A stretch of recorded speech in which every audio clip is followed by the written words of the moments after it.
అయితే ఇప్పుడు గతంలో కూడా మనం ఇది శాసన మండలిలో రేవంత్ రెడ్డి గారు ఒకటి మాట్లాడారు. అది అంతకుముందు పిసిసి హోదాలు ఉన్నప్పుడు ఒక డిబేట్లో వీళ్ళు ఏందిరా నీ యొక్క అనే కొన్ని వర్డ్స్ మాట్లాడారు. అప్పుడు దేశపతి శ్రీనివాస్ కూడా దాన్ని ఖండించడంతో అది కూడా ఒక రచ్చ రేపింది. ఒక కవి ఇలా ప్రవర్తించడం మీకు ఎట్లా అనిపిస్తుంది? ఒక తెలంగాణ కవి, ఒక రాష్ట్ర గీతాన్ని రచించిన కవి ఇలా ప్రవర్తించడం మీకు ఎలా అనిపిస్తుంది?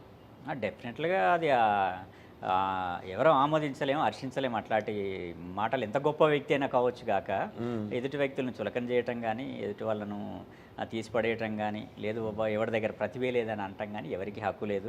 ఎవరి ప్రతిభకు వాళ్ళే గొప్ప. ఏ కళాకారుడు ఆ కళాకారుడికే గొప్ప అనుకుంటాడు.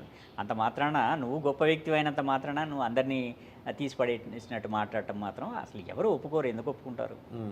అదేవిధంగా ఈ యొక్క ఇష్యూ మీరు తెర మీదకి తీసుకొచ్చిన తర్వాత కొంచెం వైరల్ అవుతుంది. వ్యతిరేకత ఎవరెవరైతే ఉద్యమకారులు ఉన్నారో ఈ యొక్క సంగీతం అందరూ కూడా ఒకటయ్యారు.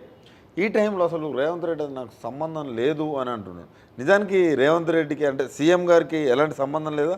ఆ సాంగ్కి కానీ ఆ యొక్క కీరవాన్ని తీసుకురావడానికి కానీ అసలు ఎలాంటి సంబంధం లేదా?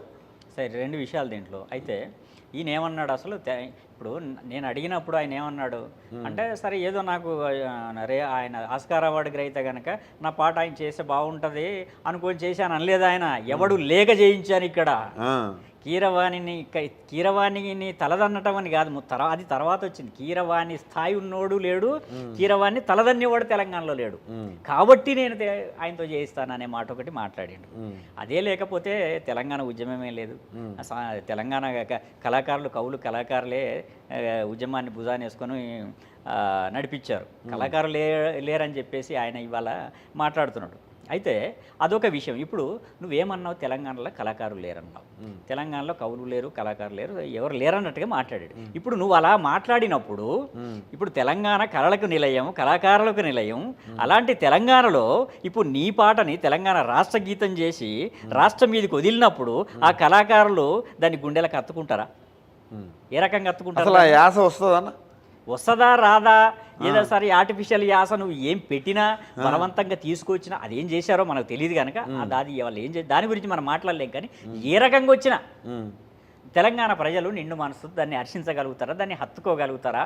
అంటే ఇదివరకు స్వేచ్ఛగా వాళ్ళ నోటి నుంచి ఆనందంగా గానం చేసినట్టు ఇప్పుడు పాడుకోగలుగుతారా అనేది ఇప్పుడు పెద్ద ప్రశ్న. ఎందుకంటే ఈయన మనసులో ఏముందో చెప్పాడు. తెలంగాణ మీద కానీ, తెలంగాణ అస్తిత్వం మీద కానీ, తెలంగాణ కళాకారుల మీద గౌరవంగా లేని వ్యక్తి రాసిన పాటని ఇలా రాష్ట్ర గీతంగా నిండు మనసుతో ప్రజలు ఆశీర్వదిస్తారా, హత్తుకుంటారా అనేది ఇవాళ నాకు వస్తున్న అనుమానం. చాలామంది కూడా అదే అనుమానం ఉన్నది ఇవాళ. అదే మళ్ళీ అట్లనే సీఎం కూడా నాకు సంబంధం లేదు అది అంటున్నాడు. అదొక మాట. ఎందుకంటే అంతకుముందు ఆయన వాళ్ళ స్టూడియోలోకి పోయాడు, కూర్చున్నాడు, అది విన్నాడు, దానికి తాళాలు వేసాడు, అన్నీ అదంతా మనం విజువల్స్ చూసాం, ఫోటోలు కూడా చూసాం. అదంతా బాగానే ఉంది. తర్వాత ఇప్పుడు ఈ రకమైన ఆర్గ్యుమెంట్ ప్రజల్లో నుంచి నిరసన వచ్చిన తర్వాత ఆయన ఏమన్నాడు? ఇంకా తప్పని పరిస్థితుల్లో మొన్న ఢిల్లీలో ఏదో చెప్పడం జరిగింది. నాకు సంబంధం లేదు కీరవాణ్ణి పెట్టడంలో, ఎంపికలో నాకు ప్రమేయం లేదు, నాకు సంబంధం లేదు, దాని మంచైనా చెడైనా కవికే వదిలేశాను, అందశ్రీయే చూసుకున్నాడు, అందశ్రీకి పూర్తి రైట్స్ ఇచ్చేసిన ఆయనకు వదిలేశానని చెప్పేసి ఆయన చెప్పాడు. అది ఒక రకంగా ఆయన చెప్పినా అది కరెక్ట్ కూడా కాదు. ఎందుకంటే అది కీరవాణి ఒకటి వ్యవహారం కాదు కదా. అందులో ఒక ముఖ్యమంత్రి స్థాయిలో నువ్వు చెప్పావంటే ఇప్పుడు నువ్వు ముఖ్యమంత్రి నువ్వా అందశ్రీనా అంటే దాంట్లో ఏంటంటే ఇప్పుడు మనం ఒక కాంట్రాక్ట్ ఇస్తేనే ₹1,00,000 కాంట్రాక్ట్ ఇచ్చినా కానీ దానికి టర్మ్స్ అండ్ కండిషన్స్ అప్లై ఉంటాయి. గవర్నమెంట్ ఇస్తే నీ terms and conditions apply compulsory. దానికంటే ఈ రూల్స్ ప్రకారం ఈ పద్ధతిలో చేయాలని ఒక రూల్స్ ఉంటుంది. నువ్వు ఒక కాంట్రాక్ట్ ఇచ్చేసి నీ ఇష్టం వచ్చినట్టు చేయని ఎక్కడ అనటం ఉండదు. అది అసలు ఏ ప్రభుత్వంలో ఉండదు. ఎందుకంటే అది ఇప్పుడు సపోజ్ ఇది ఒక ఆస్తికి నువ్వు ఓనర్ అయితే నువ్వు పారేసుకో డబ్బులు, ఎవరికి సంబంధం లేదు. కానీ నువ్వు ఒక ప్రభుత్వానికి అధినేతవు కదా, ఒక రాష్ట్రానికి ముఖ్యమంత్రి అయినప్పుడు ఆయనకు వదిలేసాను అనటం కూడా కరెక్ట్ కాదు నా ఉద్దేశం ప్రకారం. అట్లా వదిలేయకూడదు. ఎట్లా వదిలేస్తావు? ఇప్పుడు దాని మీద ఒక నిపుణుల కమిటీ వేయాలి, వాళ్ళను నువ్వు ఈ రకంగా నువ్వు ఒక టర్మ్స్ అండ్ కండిషన్స్ నువ్వు డిక్టేట్ చేయాలి. అతను చేస్తున్నాడు, నువ్వు చేయించుకుంటున్నావు అంటే నువ్వు ఆ పాటకు నువ్వు ఒక కండిషన్స్ పెట్టాలి, కండిషన్స్ పెట్టాలి, నువ్వు ప్రతిఫలం కూడా ఇస్తున్నావు, నువ్వు ఆయన ఫ్రీగా ఇవ్వట్లా. దానికి అయ్యే ఖర్చు కూడా రాష్ట్ర ఖజానాల నుంచి తీసిస్తున్నావు. అంటే రాష్ట్ర ఖజానా ఏంటి? ప్రజల సొమ్ము. అది ప్రజల సొమ్ముకి నువ్వు ధర్మకర్తవే తప్పితే ఓనరు కాదు. అవును, ముఖ్యమంత్రి స్థాయిలో ఉన్న వ్యక్తి. ఇప్పుడు ఆ డబ్బుని నువ్వు ప్రజల డబ్బుని నువ్వు ఒక వ్యక్తికి ఇస్తున్నప్పుడు నువ్వు జవాబుదారీతనంగా ఉండాలి తప్పితే అతనికి వదిలేశాను, ఆయన ఆస్కార్ అవార్డు గ్రహీతని పెట్టుకుంటాడు, ఇంకోని పెట్టుకుంటాడు, నాకు సంబంధం లేదంటే అది ఎట్లా సరైన మాట అవుతుంది? అయితే నువ్వు ఆయనకి పోనీ నువ్వు నమ్మావు, ఆయనకు స్వేచ్ఛ ఇచ్చి ఆ కవిని గౌరవించి నువ్వు ఇచ్చావు, పోనీ దాన్ని ఆయన సద్వినియోగం చేసుకున్నాడా? 100కి 200% దుర్వినియోగం చేశాడు. అంటే తెలంగాణ ఆత్మ లేకుండా, తెలంగాణ అస్తిత్వం లేకుండా ఆయన ఎవరిని పడితే వాళ్ళని తీసుకొచ్చేసి మ్యూజిక్ డైరెక్టర్ అని చెప్పేసి వాళ్ళ తెలంగాణ ప్రజల నెత్తిన రుద్దితే తెలంగాణ సమాజం ఎట్లా హర్షిస్తుంది? ఇప్పుడు నీకు బాధ్యత లేదా?